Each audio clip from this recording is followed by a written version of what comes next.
Welcome back to Oceanhorn, Monster of Uncharted Adash, City of Magic. Nah, okay. Alright, we're going into the Arcadian ruins. Yo, JTP, thanks for the 35-month resave Screwball sandwich. Welcome back to the Golden Card Club. Welcome back to the Golden Gear Club. I was taking damage while we were chatting earlier. And drowning, but, you know, that's about the norm for this thing. Okay, well, let's see. It looks like we got us a dungeon here. It looks like we got a staircase here.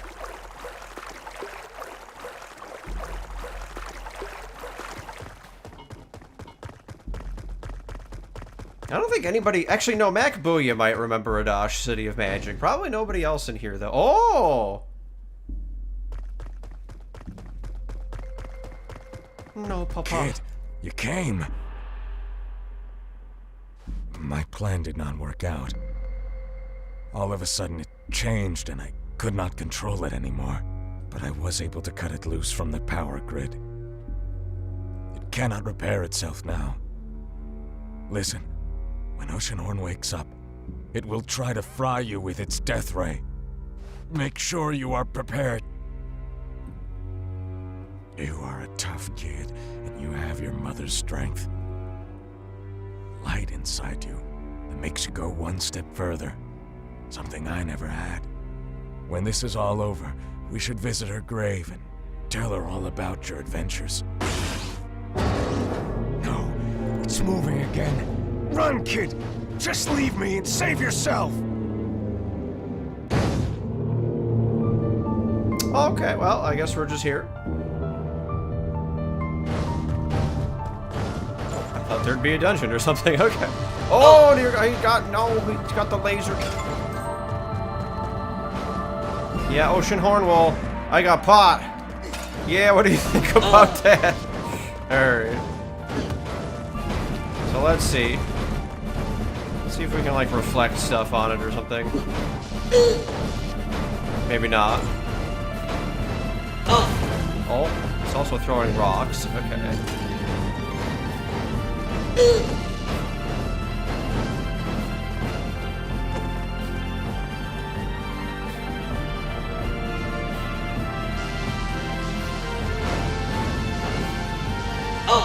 Huh. Okay.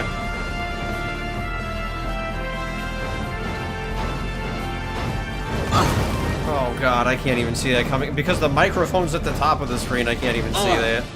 Alright, I gotta hope I get lucky. I'm not sure what it wants me to do. We haven't tried other items yet. It looks like it's kind of taking damage, but like, not very much of it. Oh, okay, we can like... Okay. Oh my god. Alright. So we want to, like, reflect it into the leg, maybe? Yeah. Then maybe we can take out its other legs? No. Yeah, because it's definitely not, like, Is it this thing? Maybe? I don't know, dude.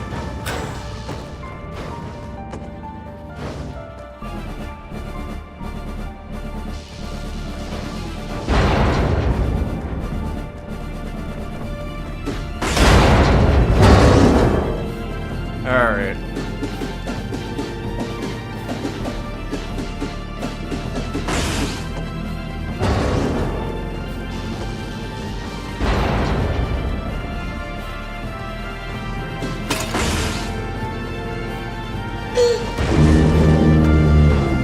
Oh, he stopped this thing? Okay.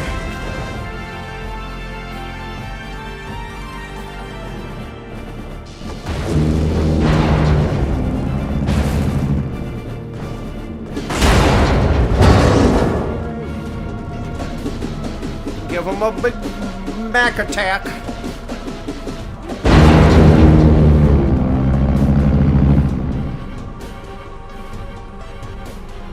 Alright, there's no way that's like actually it, right?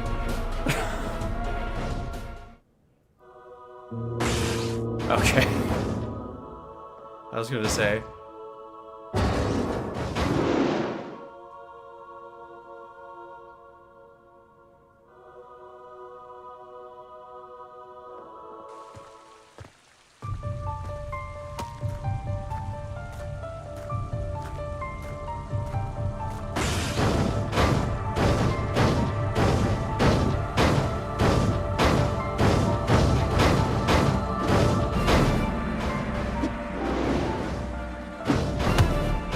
This is it, son! Deliver the final blow! Oh. Okay. We'll see you later, I guess. Okay.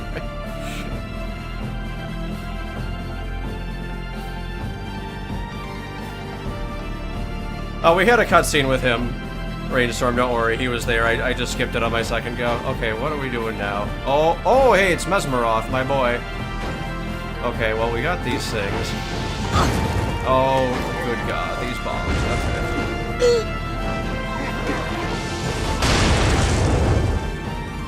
Alright, I don't think I can reach him from there. We're just gonna...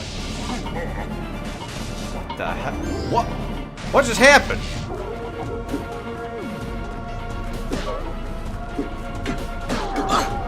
What in the heck just happened?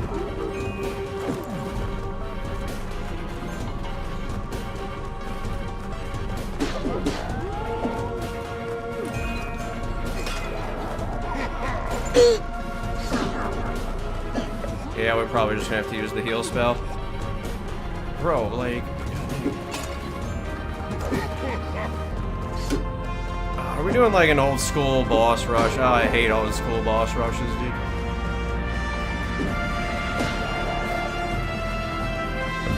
Alright. Yeah, because I ain't doing this garbage again.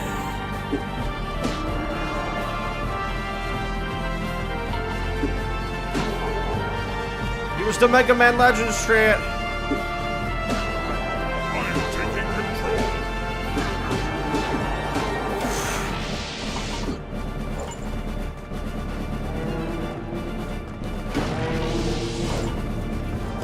I don't have a clue what's happening right now.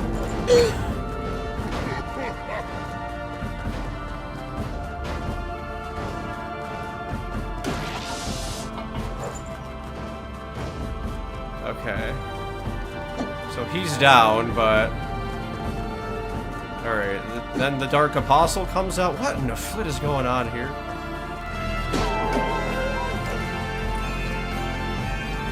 Use the flute when the... Jesus Christ, alright, dude. It's no use. Okay, but I have to do it in such a way that... There is nothing you can do.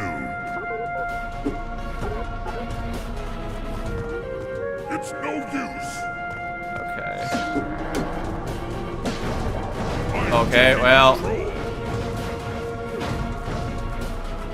I'm guessing I have to do it differently than how I did it here. I don't know.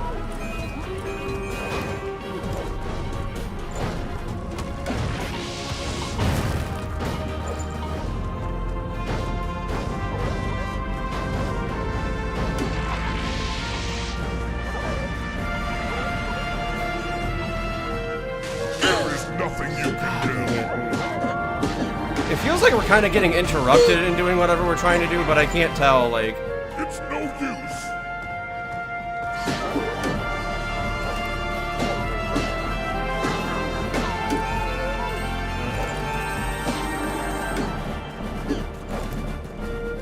There is nothing you can do. Yeah, because it's like it wants me to... Yeah. You tried after many cycles of this? I see. Taking control.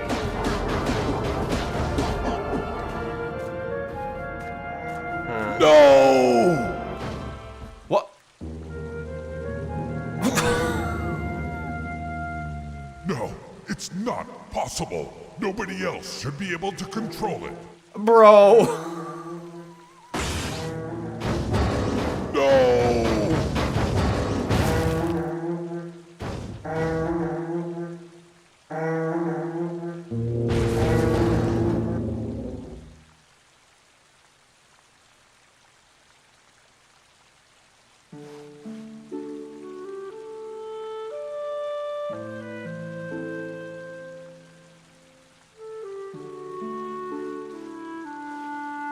Thanks for saving my hat, kid.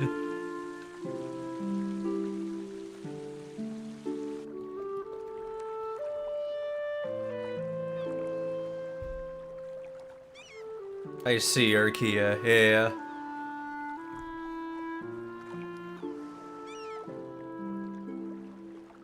Now I begin to understand. When Mesmeroth cursed the sacred emblems, The balance of the world was disturbed, and it had a severe effect on living fortresses. Without the guidance of the emblems, they lost their sense of purpose.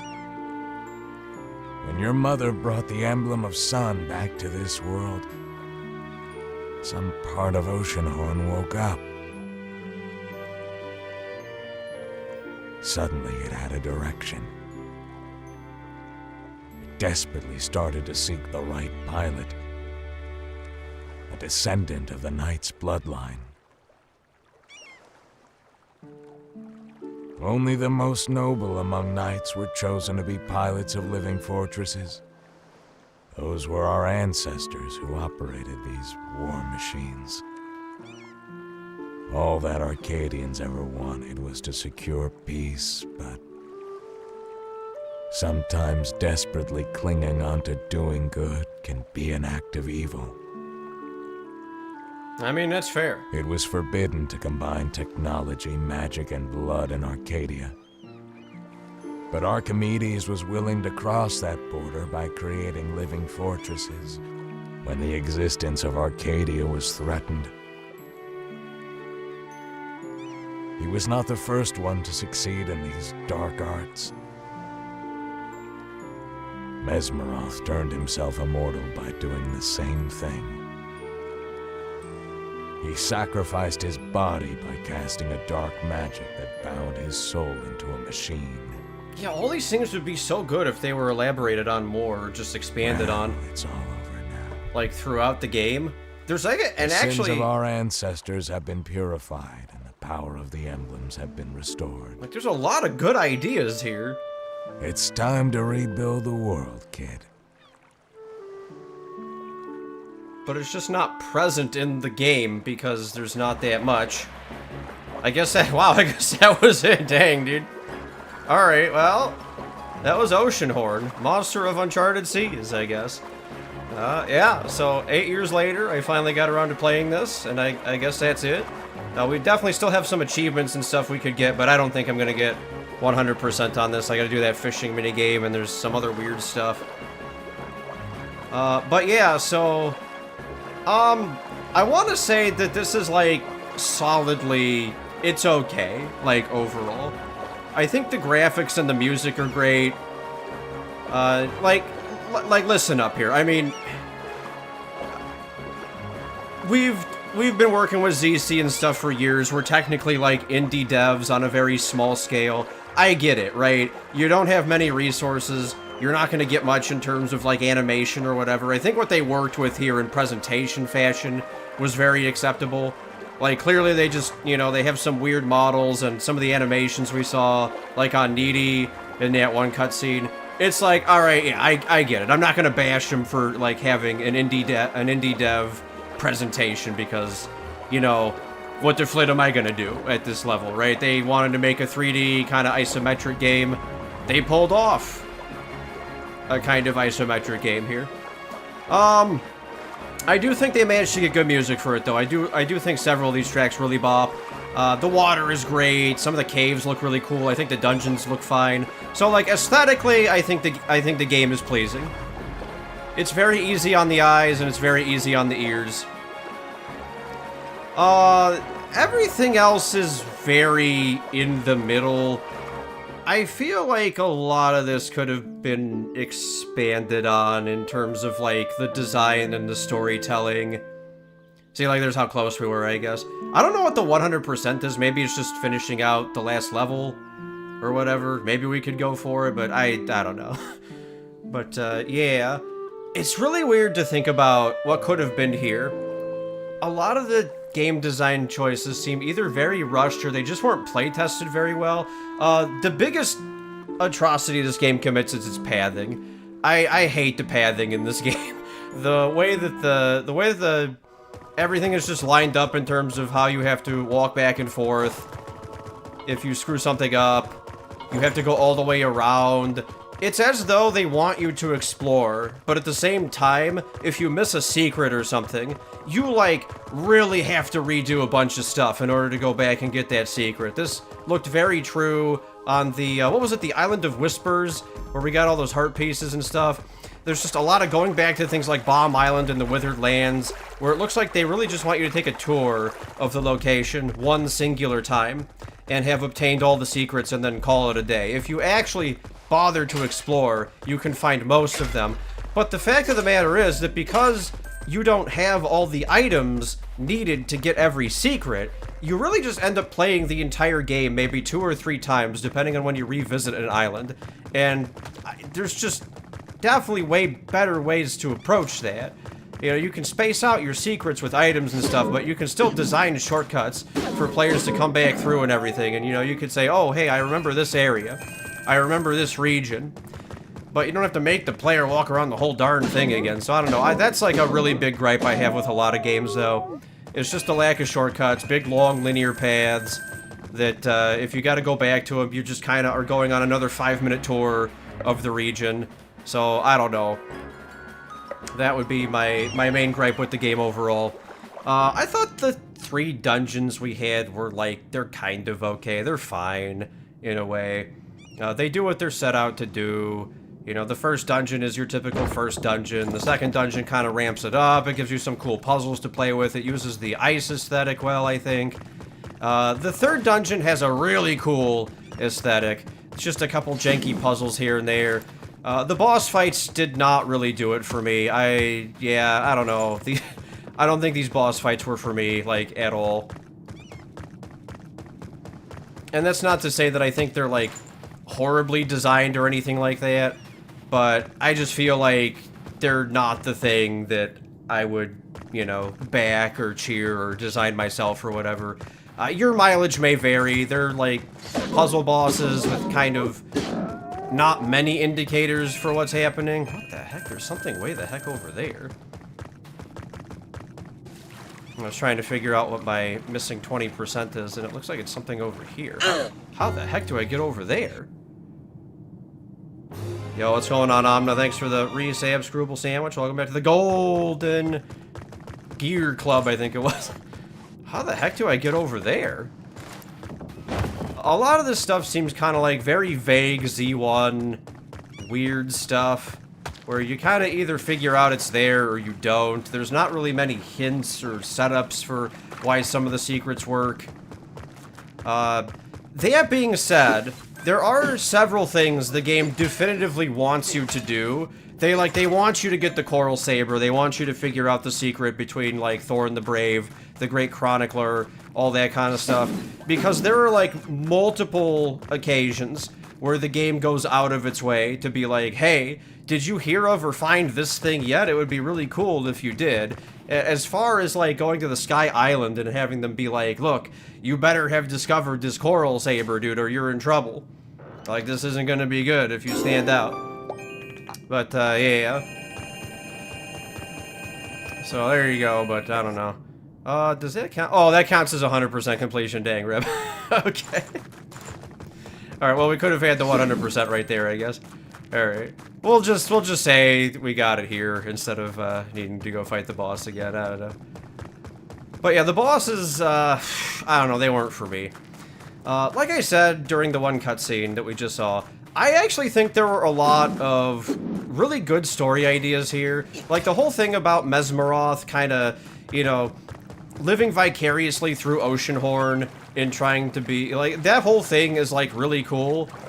It could even be done in such a way that, like, Mesmeroth knows he's mortal, so he just, like, he says, screw it, you know, I'm just gonna live through this machine forever. Like, I don't know, that's a really cool villain gimmick, in my opinion.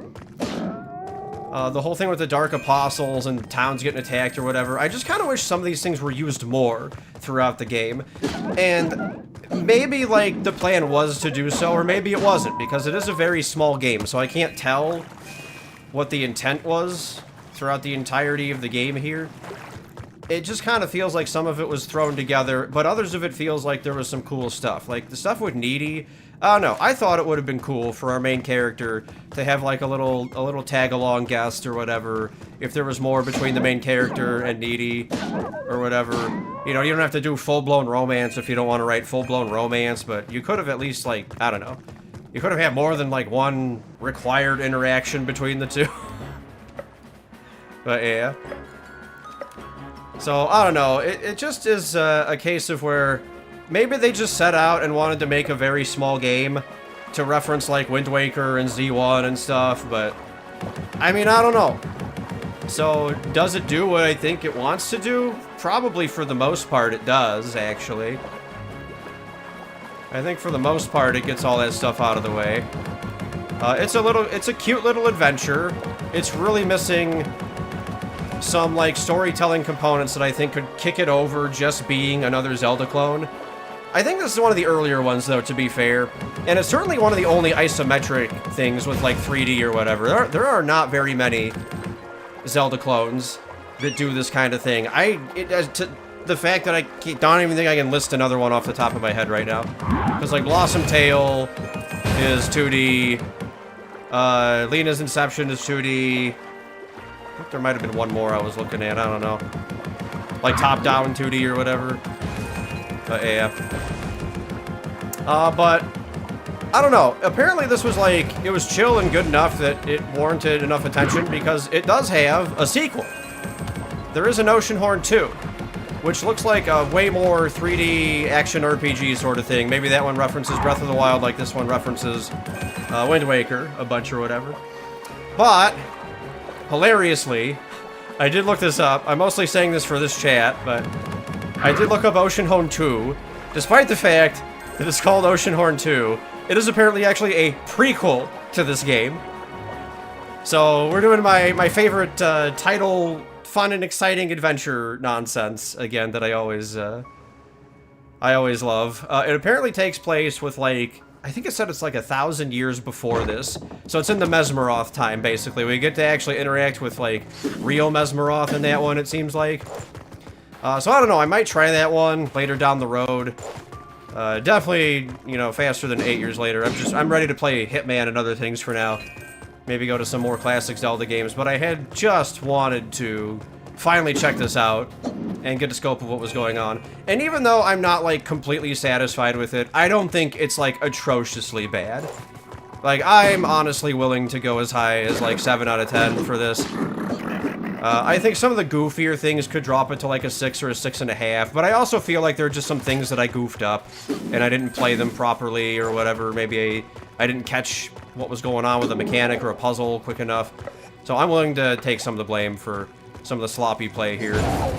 But, yeah, I don't know. Overall, I'd probably say, like, 7 out of 10 is a safe grade for this, for those of you who still care about that kind of thing. But, yeah, I don't know. I think it's, like, it's solidly just fine.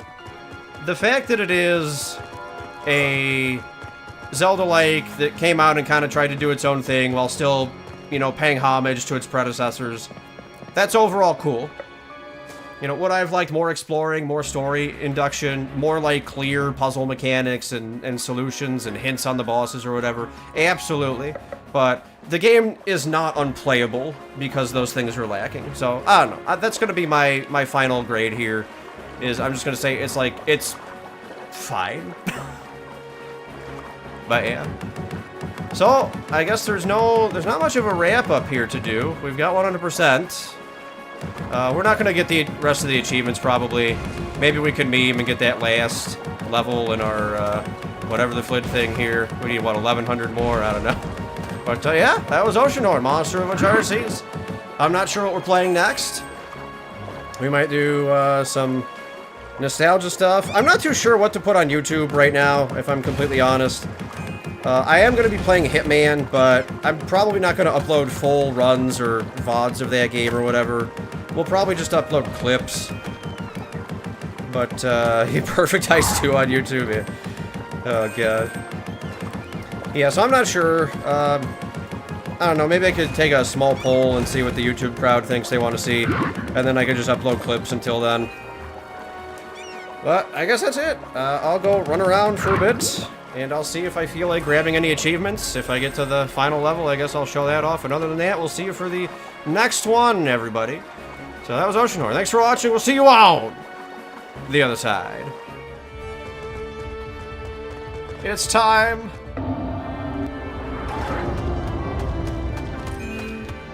It is the highest adventurer level. You are a legend. You may now carry up to 99 arrows and 99 bombs. Dang, dude. Okay. Alright. They weren't messing around with that one. Alright. Oh, there you go. It didn't refill my items, though. They said, screw you, you can just get it on your own. Alright, but we did it. We did it, Chad. Oh, funny, getting the highest adventurer level itself gives you XP. That's kind of funny that they put that in there. Alright, that'll probably be it for me. If for some reason I come back to this, I'll let you know. No! No! Boy!